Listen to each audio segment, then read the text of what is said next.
that is the second point is that the actual practice of the bodhicitta. And as I mentioned last week, within the bodhicitta, there's the ultimate bodhicitta and relative bodhicitta.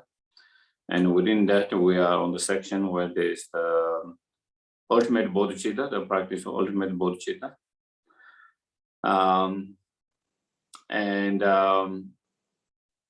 That is the wisdom relies on the emptiness.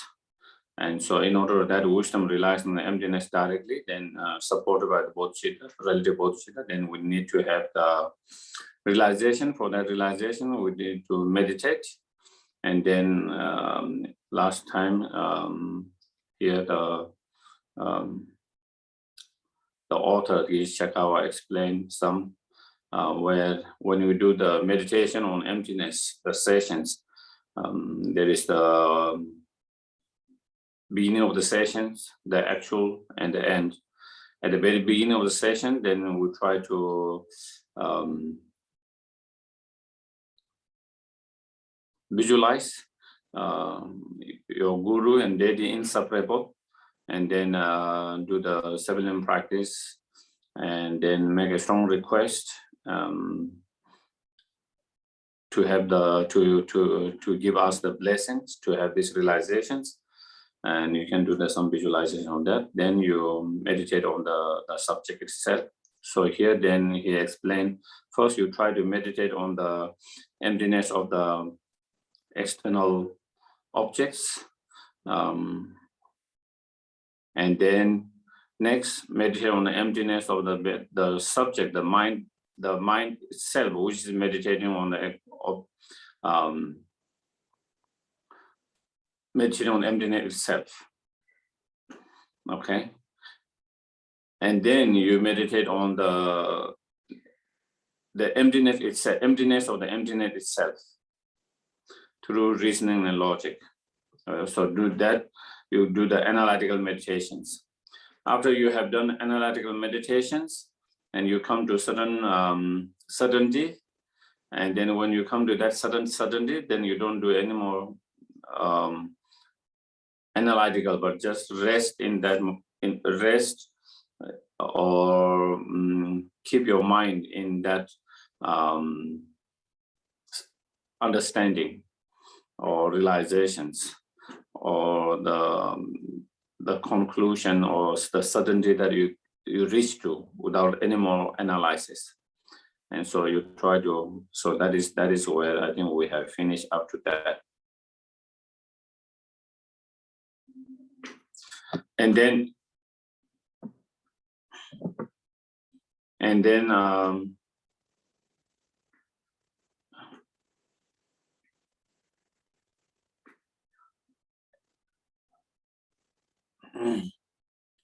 you know, I think then at the end of the session, then as all the time, then you try to do the dedications. You end the session with the dedications. And then how to practice during the post meditations.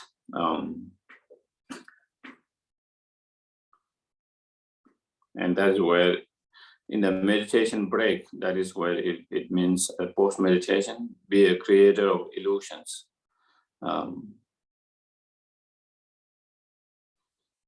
So when you have a direct realization of emptiness, and when you are deep meditation on emptiness, and when you come out of that deep meditations of emptiness, then by the power of that meditations,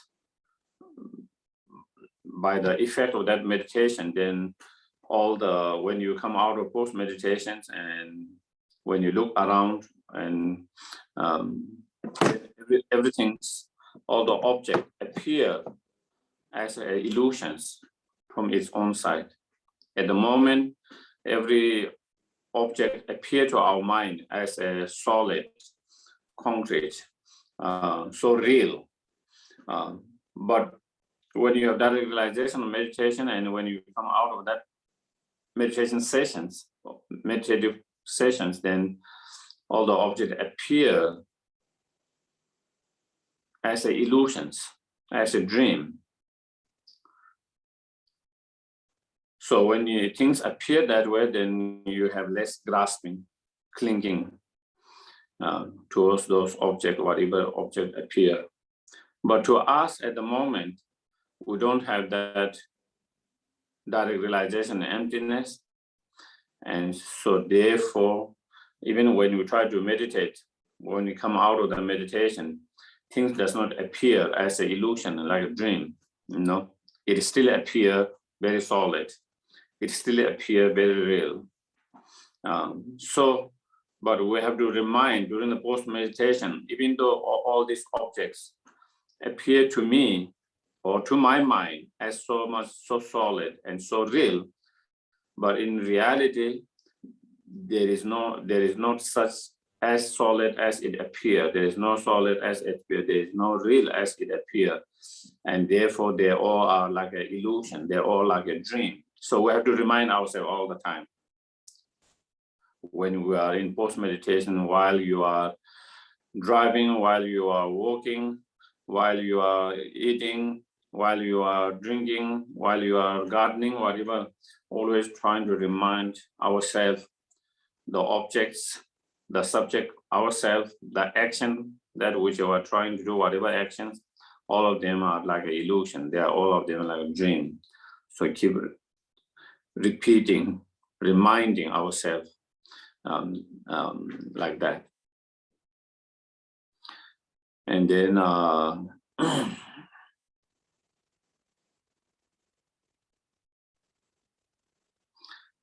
it is like a, so this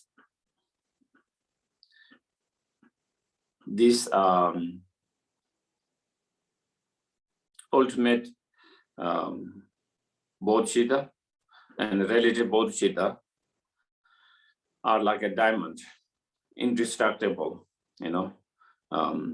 like diamond can cut all kind of metals, but others cannot cut the diamond. So it is like, and it is the ultimate wisdom that can cut all the delusions. And the sun is sun that dispel the darkness, and this ultimate wisdom dispel the darkness of ignorance. It's like a diamond, the sun, and a healing tree. And it's like a healing tree because when we have ultimate bodhicitta, then it eliminates all the afflictive emotions. And when there's no more afflictive emotion, there's no more feeling of sadness, internal sufferings, and also it cuts the very root of all those negative karma that lead to the pain, the illness of the suffering, and that will be healed by that ultimate. So it is like healing tree. When the 5 degeneration flourish, transform them into the path of full awakening. So, in some of the Buddhist scripture, they talk about degenerating time, and 5 degeneration, the degeneration of time, degeneration of people, degeneration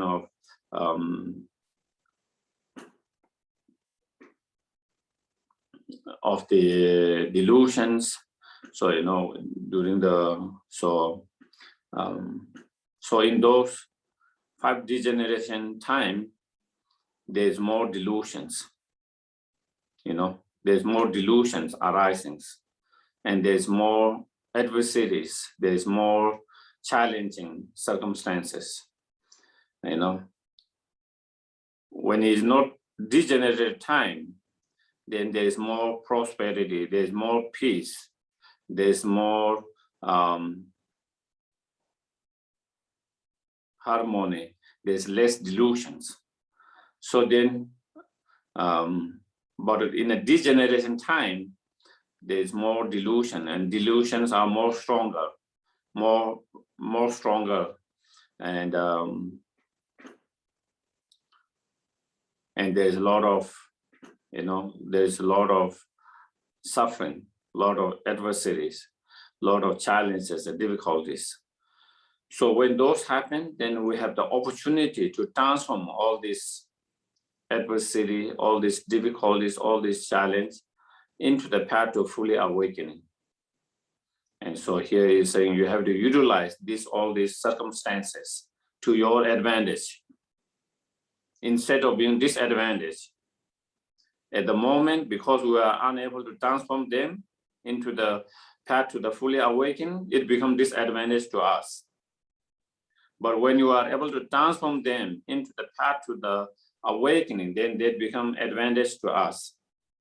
And then for such practitioners who are able to transform them, then they don't mind having all these difficulties, challenges. They might even want those because it helps their practice even more strongly. It helps their spiritual practice even strongly. And so therefore, yeah, of course, it is not easy for us to be able to do that immediately, but at least we can start it to try to do little by little, small by small, whenever any challenges arises, small challenges arises, we try to transform them, that circumstances, that situations, that pain, that sufferings, that adversity into the path to the enlightenment, transforming into the path to the fully awakened. And so,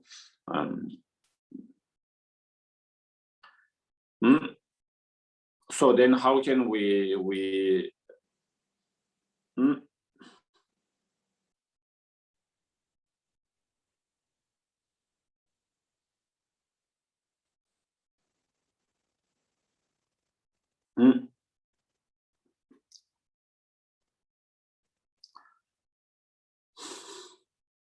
and then from next, then it explains about the relative bodhicitta, how to cultivate and develop relative bodhicitta. So of course, this is,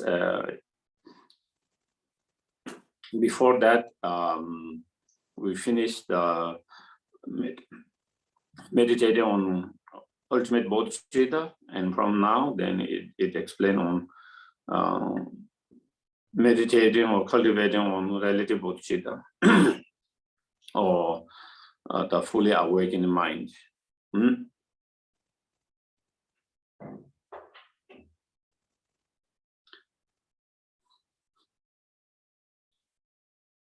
So in order to cultivate the bodhicitta mind, the wish to achieve fully awakened state, in order to benefit all sentient beings, in order to liberate each and every sentient being from all the suffering and cause of suffering, and in order to lead them to ultimate happiness, fully enlightenment, the need to achieve that fully enlightenment with that understanding, then cultivating that wish to achieve that fully enlightened state, that is the bodhicitta. And in order to cultivate that bodhicitta mind, we have to overcome the main obscurations or obstacles to develop that bodhicitta mind. That is selfish attitude, self-centeredness, and we need to develop the cherishing thought for others. That is the cause and conditions to cultivate the bodhicitta mind. Overcoming the obstacles, obscurations, and cultivating the conducive conditions or the cause that lead to that fully enlightened, lead to that the bodhicitta mind. And so that is where it's come vanish the object of every blame. So what it means, that is overcoming the obstacles, the interference to develop the bodhicitta mind. That is the selfish attitude, self-centeredness. So whenever any problem arises in our life, whenever any adversity arises in our life, whenever we are given any challenges, difficult situations, external, internal, sometimes it is external, sometimes it is internal, sometimes we have a lot of negative emotion, for example, sometimes we might have, anger. Sometimes we have anger we don't know even the reason why we are angry, but we just feel your mind is disturbed by anger. Or sometimes we are disturbed by, strong attachments, jealousy, pride. Sometimes our mind is disturbed by some kind of feeling very down, depressed, sadness, pain. And of course, there are a lot of other external challenges. We have, our body aching, as we get the agings, and also sickness. And then, due to the changing element, too hot, too cold, and so on, whenever any kind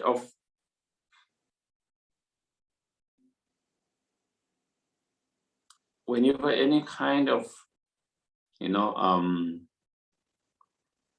unwanted, unpleasant situations, external, internal arises, instead of blaming someone out there, instead we blame that to our selfish attitude, self-centeredness. I am having this, whatever emotional pain situations, as well as the external unpleasant situation, is due to my own selfish attitude, due to my own self-centeredness. So this self-centeredness, this selfish attitude is the cause, main cause of all this suffering, all this problem, all this unpleasantness, all these adversities. So we give all of that to the selfish attitude, self-centeredness. We pour on the selfish attitude, self-centeredness.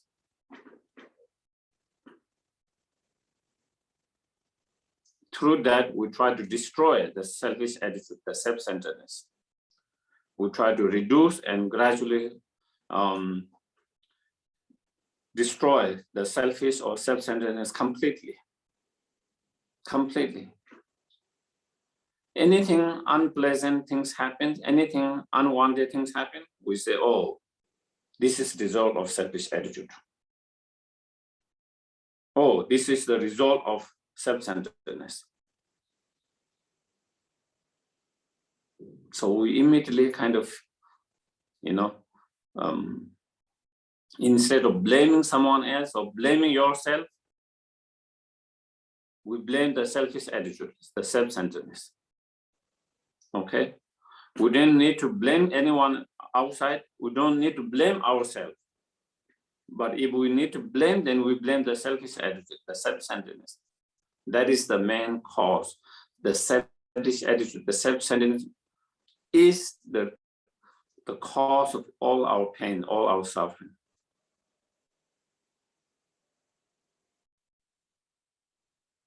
So each time anything unpleasant things happen, external, we try to do that, then slowly, we are very aware all the time.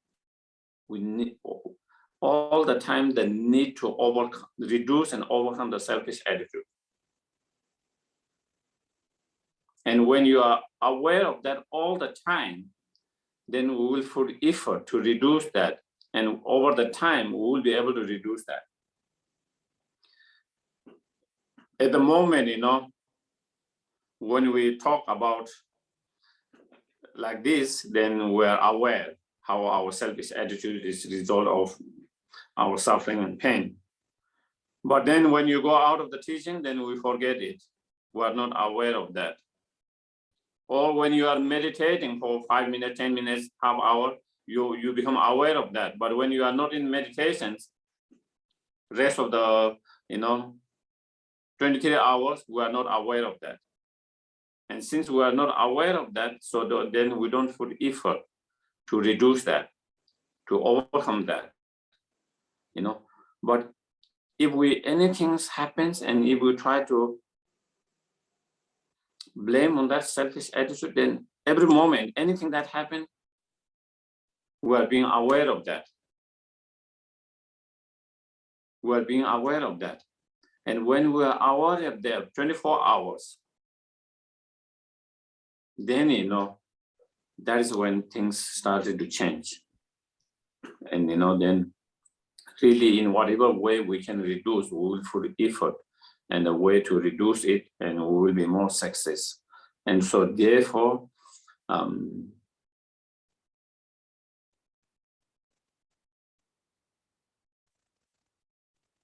so banish or destroy the one object. And that is the selfish attitude of every blame, of every pain, every suffering,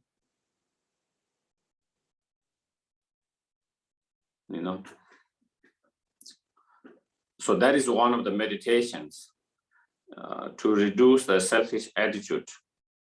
The less selfish attitude, the more easier it is to develop bodhicitta mind. More selfish attitude, the more difficult it is to develop bodhicitta mind.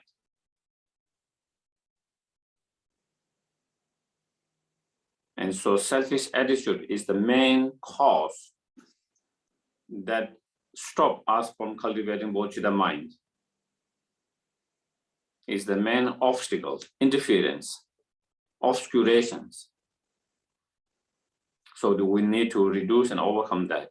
So that is where that is. The next one, meditate on the great kindness of all.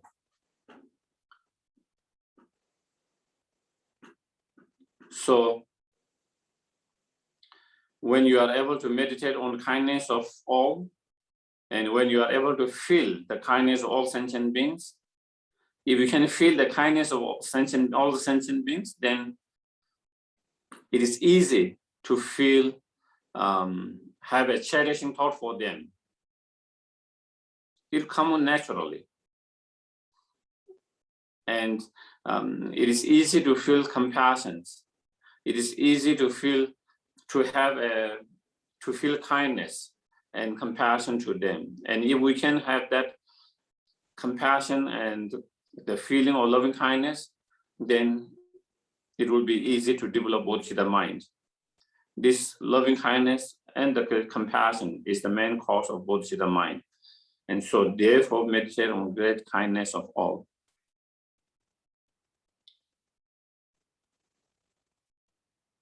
And there are so many different ways that we can meditate and think, reflect, contemplate on kindness of others.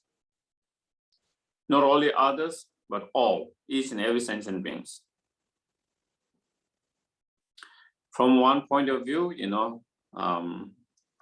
we talk from many lifetimes, then all sentient beings has been our most kind and caring parent, most kind and caring grandparent. They all have been most kind and caring, friends, colleagues, and so forth, and so many times. And when they were, the most kind and caring parent, they sacrificed, they did so much for us. They did more than us, than even themselves.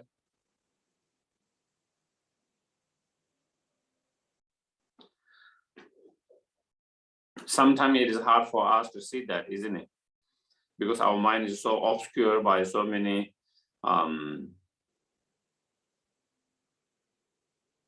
negative thoughts. Sometimes it is hard to see, but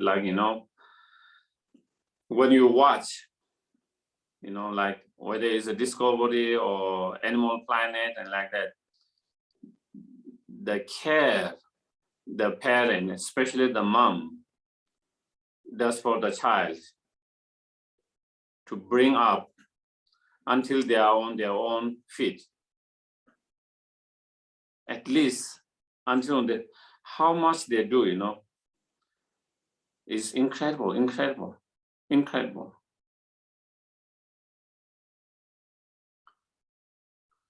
And sometimes it's hard to us to kind of see our own cases because, we don't remember when we were very, very young, when we were,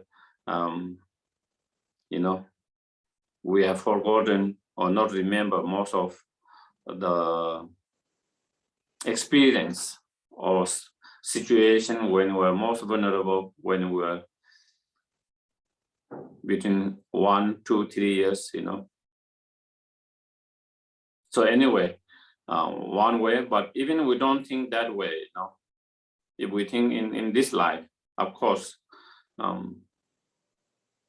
that we have this, we are still alive, and we are this life is because of our parents, and we still have relatively maybe healthy.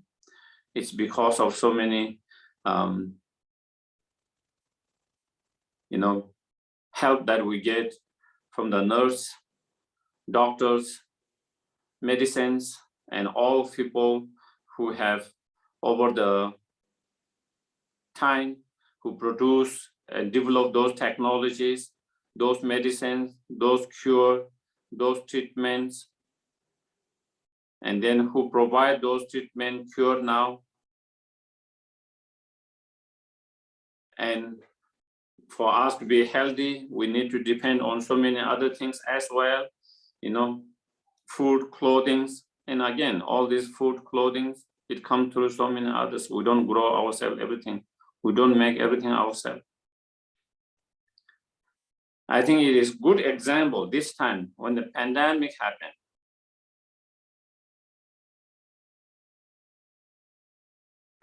I think we felt the kindness of these essential workers. Normally we don't feel that, but it became very clear.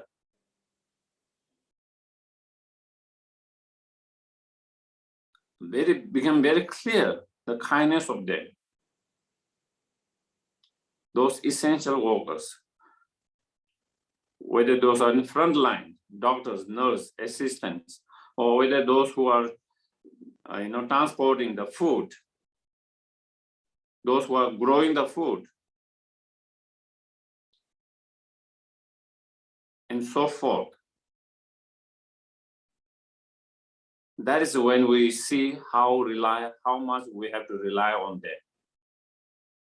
How much we have to rely on them and their kindness. If all of those essential workers, if all of those frontliners, they say we are not going to go, then you can imagine what will it be, how much it will affect the country, the world, the country, we ourselves individually. We will be starving.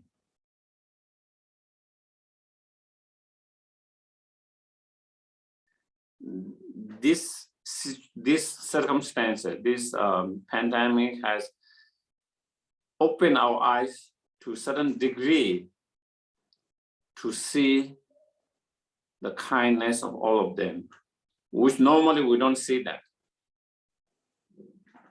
We don't feel that. And so through that, then you can see, kindness for so many people. Normally, when you think of kindness, we think of only few people whom we are very related, very strongly. But those people who are not related, strangers, we don't feel their kindness. But then during this time, pandemic, we see all those who are not related to us, who are stranger to us, but they were essential to provide what we need for our well-beings, for our needs. And through that, the kindness, there's huge kindness.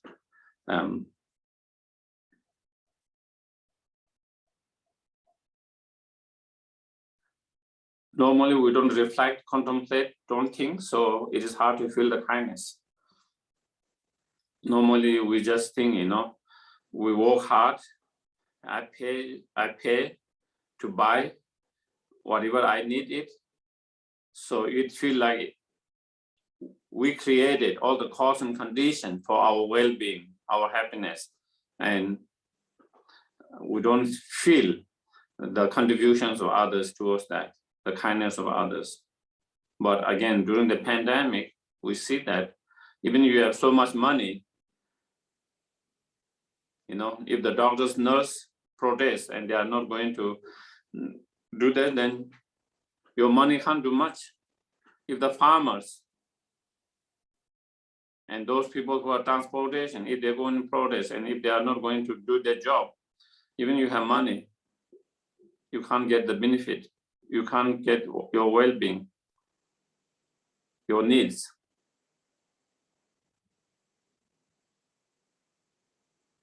So when you reflect that way, then you can see contribution, everyone in directly, indirectly, in one way or another way.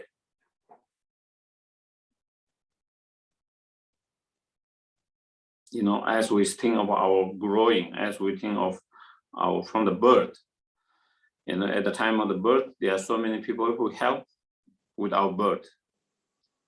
Our parents gave the birth, but there are so many people who help with our birth, be it nurse, assistant, doctor, so many. And then, as we grow up, there are so many friends, our parents' friends who help us to,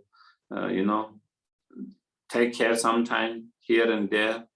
Nannies, in some cases, people who have nannies, and then as we grow, we go to school, and the school, so many teachers throughout our schooling, college, all of there, so many teachers who help us, and our classmates and people who work the school administrations, all of them help us to our education, towards our educations, towards our growth, to what we become. And many of them we have forgotten now. Many of them we felt very kind to them at that one point when we were young, but now maybe we forgot them. And now we don't remember their kindness or them. And then, as we grow and when we have some challenges, when we're challenges, we have been helped by so many friends at that time who are they are no more friends with us now. But they were friends who help us in different situations and different times. Sometimes not only friends, strangers came and helped. Just like what we see all the time. People, strangers just come and help when they see there is need time to time. And so we have been helped and supported throughout all these years by so many people, directly, indirectly.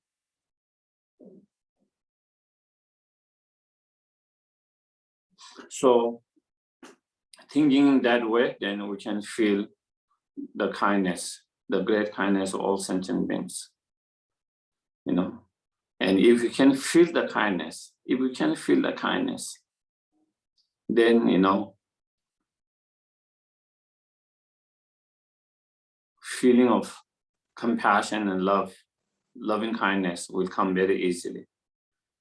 And if we can, as I mentioned before, if we can have loving kindness, compassion, then it's easy to develop also the mind. So on the base, so that is where, so that is what it means, meditating on great kindness of all. So by meditating on great kindness of all, and by feeling the great kindness of all, and then we kind of develop or feel loving kindness and compassion. On the basis of feeling loving kindness and compassion, in order to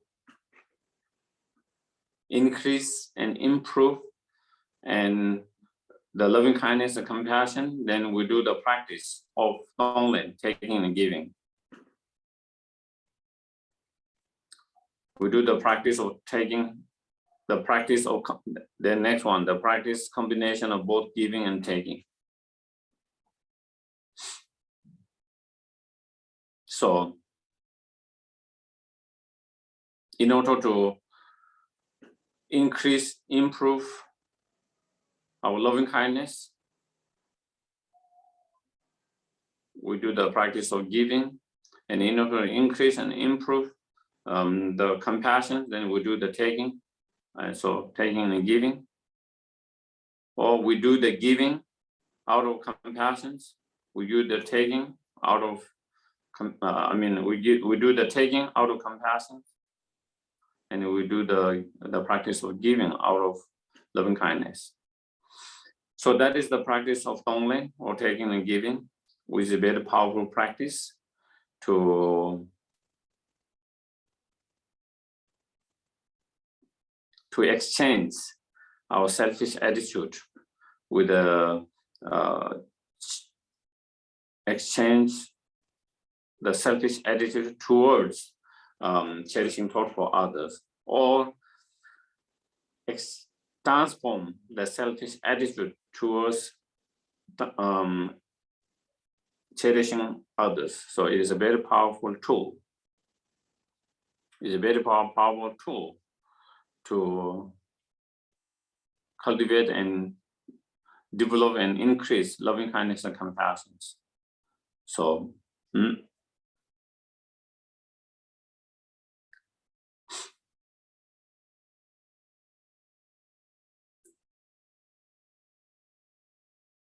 so taking here means taking the suffering and cause of suffering on ourselves, and giving here means giving our own happiness, our own goodness, our own virtues towards others, including our body, our wealth, and our virtues, everything to others. So that is what taking and giving.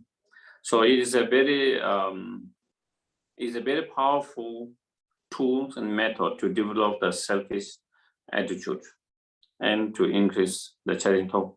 Because normally out of ours, when we have strong selfish attitude, self-centeredness, we want all the good things happen to us, all the happiness, all the virtues, all the wealth we want for us. And all the suffering, all the pain, all the problem, we do not want. We do not want. We don't mind others happy, but absolutely we do not want.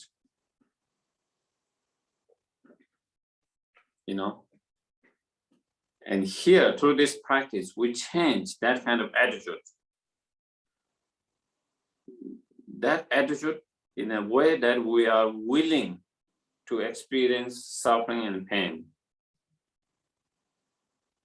for the benefit of others.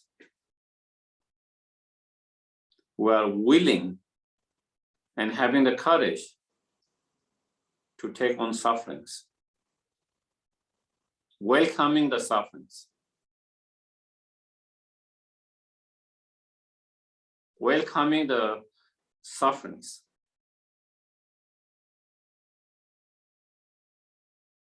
and willing and having courage to give our own wealth, our own life, our own virtue, all the happiness, all the good things to others. The willingness, the courage to do that, it requires a lot of courage.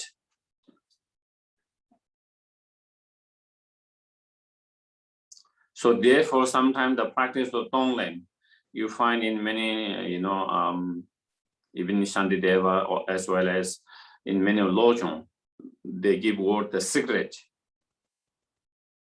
Because to do this practice effectively, strongly, it requires a lot of courage. Not everyone might have that same courage.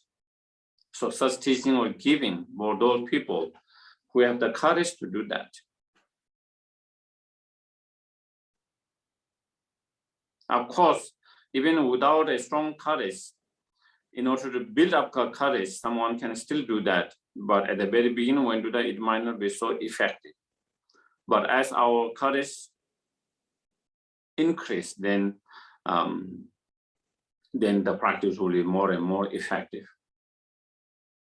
and more stronger.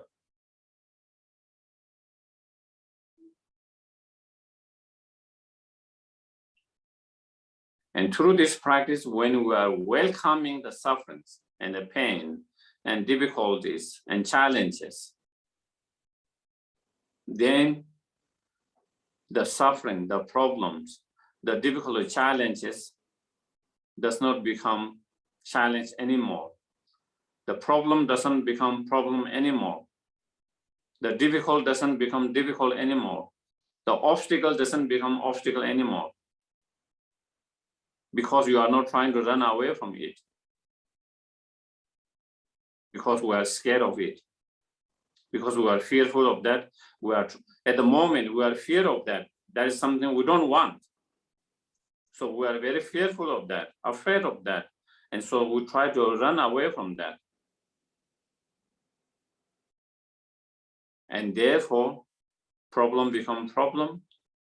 We feel that problem as problem, that challenge as challenge, those obstacle as obstacle, difficult as. But when someone has that kind of courage, and when they welcome, there is the willingness and courage and welcome all of that, then it doesn't become any problem for them. Then that person doesn't feel like they have to run away from that. Fearful of that, scared of that. They are not fearful and scared of that. They don't mind. Because, they have such a strong mind to willingly, courageously accepting and welcoming that.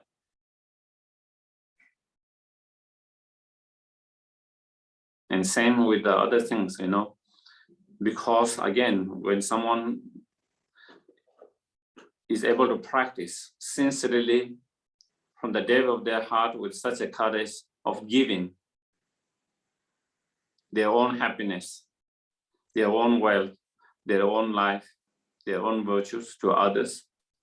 And when they have perfected or when they are good at that practice, then they are not scared of losing their wealth. They are not fearful of losing their wealth. They are not fearful and afraid of losing their life. They are not fear and afraid of losing their happiness, losing their virtues.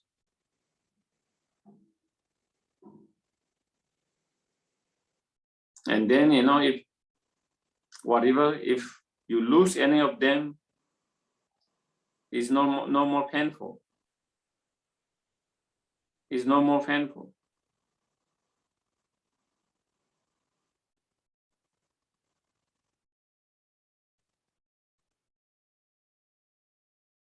But to reach to that point, to come to that kind of point, of course, we have to do practice. A lot of practice is required. A lot of practice is required for anyone to reach that point where they come to a point where they are not afraid and fearful of losing all of that. And the willingness, not only not fearful, but the willingness to even give all of that. And no fear and wary and afraid of receiving all these sufferings, but instead the willingness to even receive even more,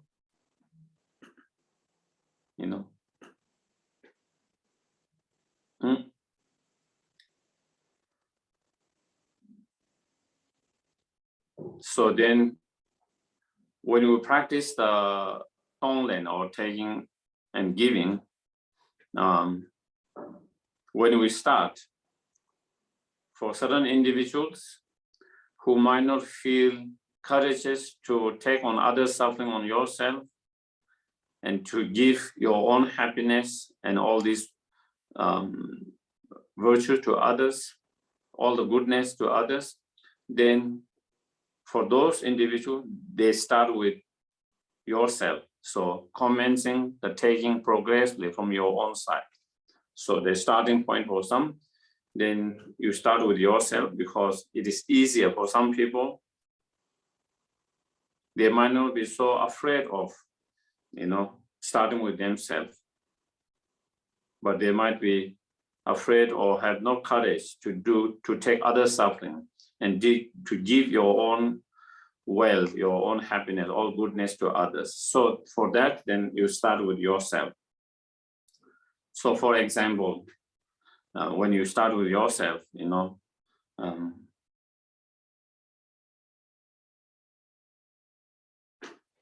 you can think of all the challenges, suffering, pain that might be,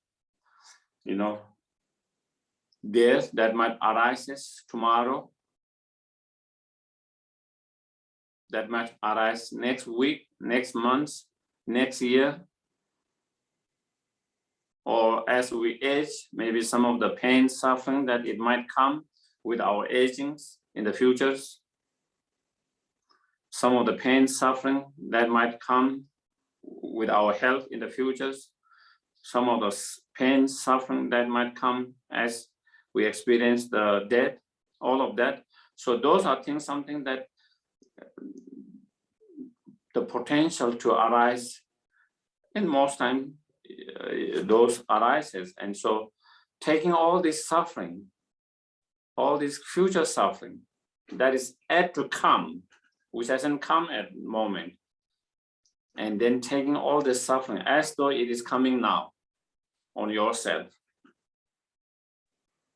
So clearing all this suffering that might be coming in the futures now by taking on yourself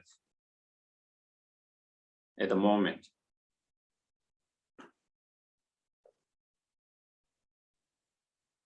And giving all your, all the wealth, all the virtues, your own life, everything's for your future, your coming, for tomorrow, next week of yours, your continuity of yourself next week, which might need some of those help and happiness of tomorrow, next week, next month, next year, and a reminder of our life.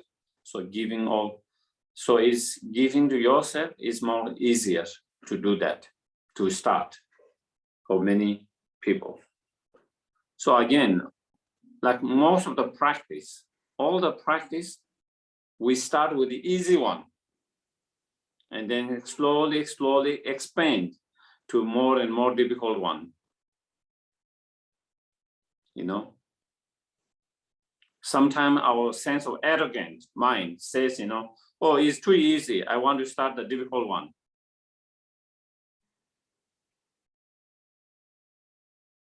Oh, it's too easy. It's too simple.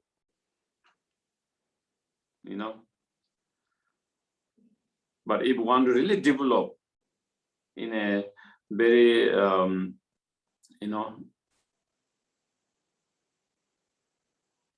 healthy way, where we can maintain our practice and develop well, then with all the practice, we start with the easy one. And once we are good at that, then we expand it to the next one, which is a little bit more difficult and more challenging. And that is how we train. And that is how, isn't that also how we train our body? When you are doing exercise, yoga, whatever, you start with the easy one. And as you get it better, then you do the little more complicated ones, more difficult ones. And that's the same with training our mind. So first you start with yourself, then you expand to someone who is very close and dear to you.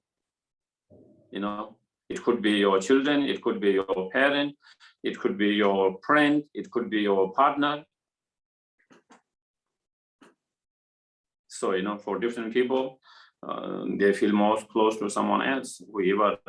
And so you start with someone who is more after yourself, then you start with someone who is most close to you, dear to you.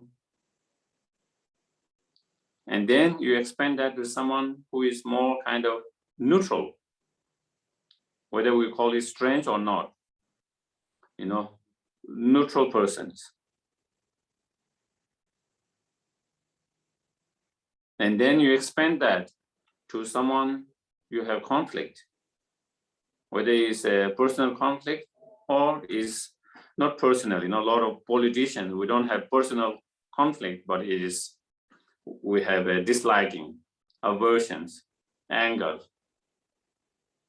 It's not a personal, but it is, we have conflict, we have difficulties. And then we start and we expand to that person. And then we extend that to all sentient beings. Then we extend that to all sentient beings. If you want to be more precise, then you can, like that, then we can extend to all other human beings, then all other animals, and then all others, demigod, God, rams, and then hungry ghosts and hell rams. So then expanding to all sentient beings in that way, gradually and precisely in that way.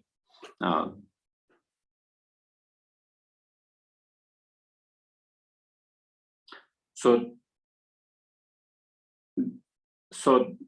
according to this, as you see, this is one way where you start from yourself and then expand to all sentient beings gradually.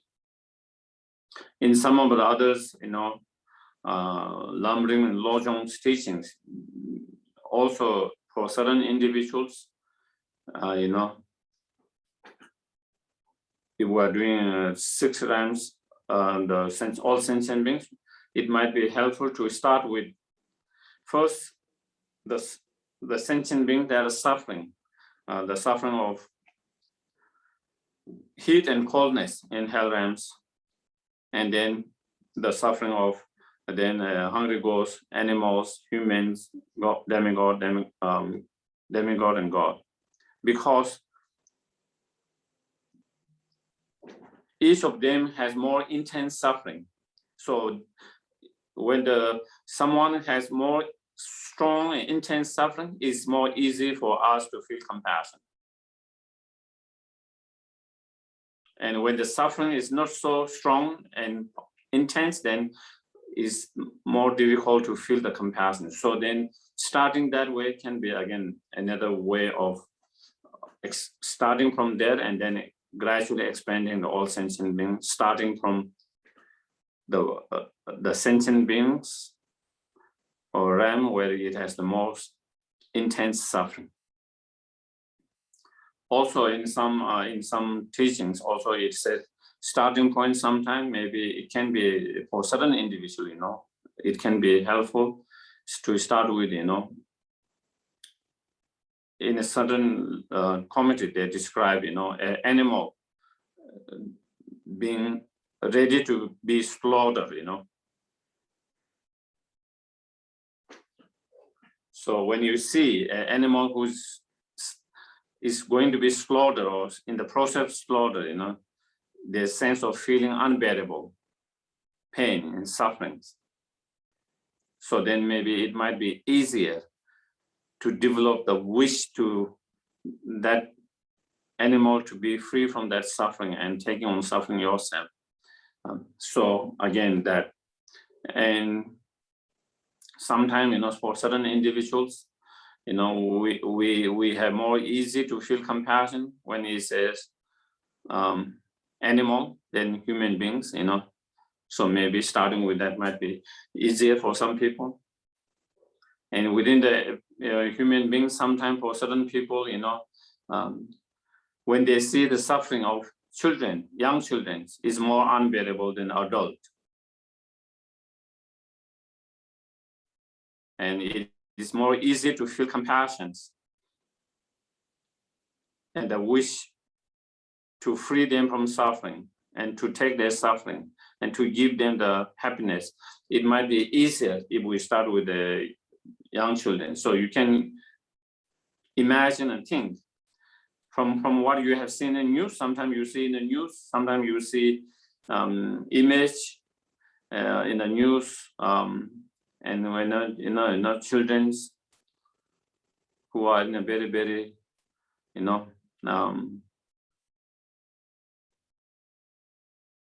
painful situations, very difficult situation,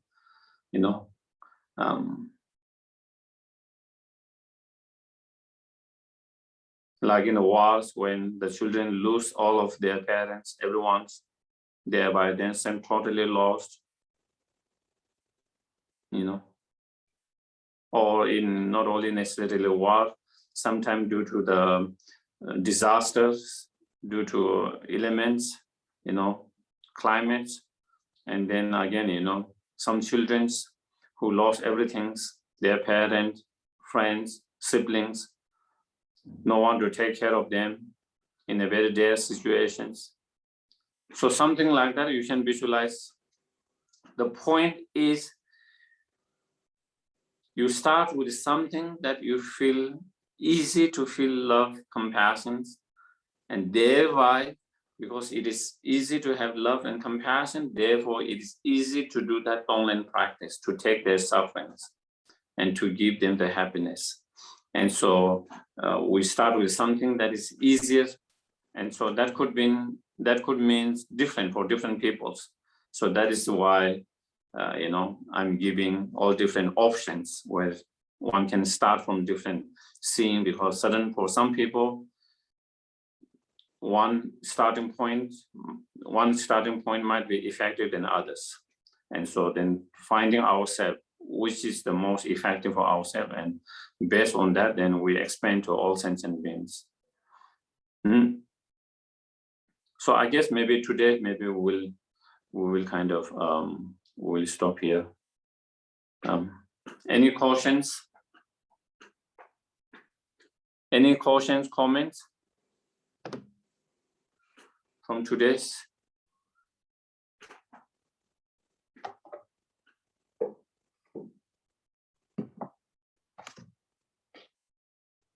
We still have a couple of minutes.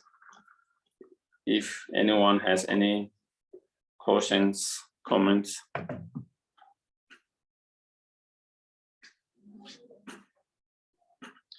Yes, Stella, you have to unmute.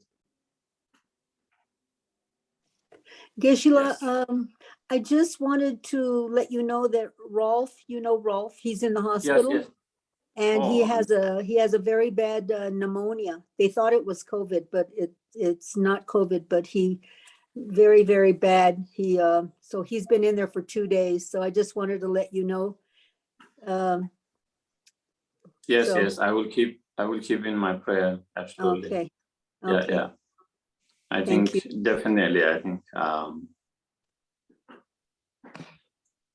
it become more challenging as with the age, Yeah. Pneumonia. Yeah. Okay. Yes, Mary. Thank you for the teaching, Geshe. It's not really a question. It's more just how powerful it was when you were talking about the parent and being grateful for everything our parents have done.